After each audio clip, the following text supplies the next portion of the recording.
Your Excellency, Mr. Prime Minister, Mr. Takis, Honorable Regional Director for Europe, Dr. Kluge, Honorable Vice President of the European Commission, Mr. Skinas, Honorable European Commissioner for Health and Food Safety, Dr. Kyriakidis, esteemed ministers, MPs, and distinguished guests, ladies and gentlemen.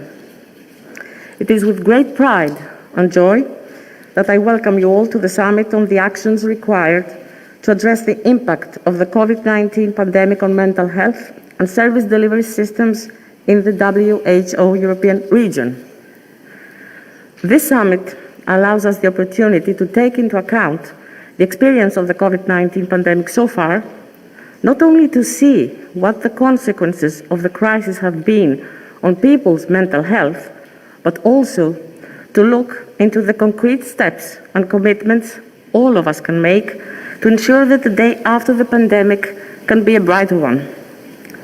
In the past 18 months, we have seen that the issue of mental health has become a focal point in global discussions. For the general population, the suspension of many social and economic activities and the feeling of isolation severely influenced people's mental health and well-being. The impact was even more severe for children and adolescents due to schools and university closures. Our healthcare workforce also faced exhaustion, feelings of burnout, and the challenge of providing services in the face of the pandemic that often stands in the way of in-person care. Certainly, a disproportionate burden also fell upon the mentally ill, who at a time when their mental health was exacerbated, also had to deal with this new modus operandi regarding the provision of care. Finally, our healthcare services, which had been chronically underfunded in our region, had to adapt to this new era of digital provision of care, while also responding to the diverse mental health needs brought about by the pandemic.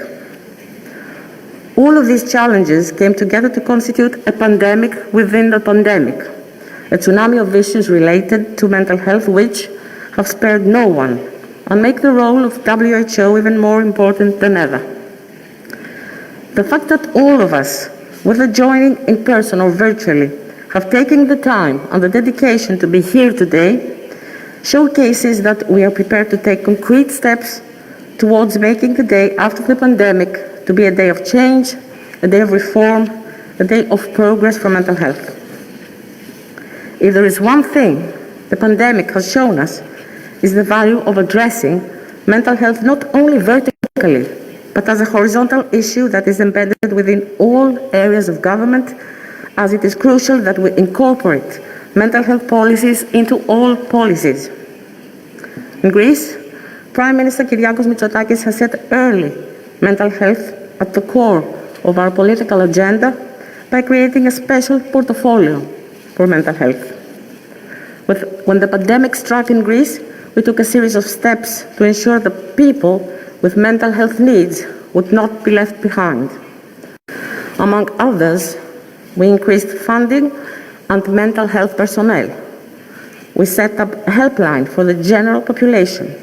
We provided psychosocial support in COVID clinics to patients, their families, and the healthcare workers. And we granted priority vaccination status to patients and health workers in psychosocial rehabilitation units. Even amidst the pandemic, our government took bold steps to build legacy for our country's mental health services in the future.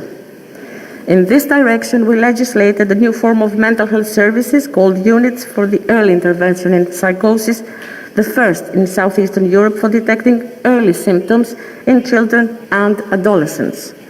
We also set up a standing national committee with the support of our colleagues at WHO in order to monitor the realization of the National Mental Health Action Plan based on the recommendation that emerged from the joint rapid assessment of mental health in Greece. And I'm very thankful for this to the WHO Regional Director, Dr. Hans Kluge. During the next 2 days, we will hear from ministers and other high-level political leaders from across our region We will explore the required actions for dealing with the impact of COVID-19 on mental health, and we will specifically discuss the impacts on vulnerable groups and implications on quality of care. Finally, our determination to take the necessary next steps will be reflected in the Athens Mental Health Summit Declaration, which will be presented to you a little later today. Thank you all for joining us today, and I look forward to a productive and fruitful 2 days' work.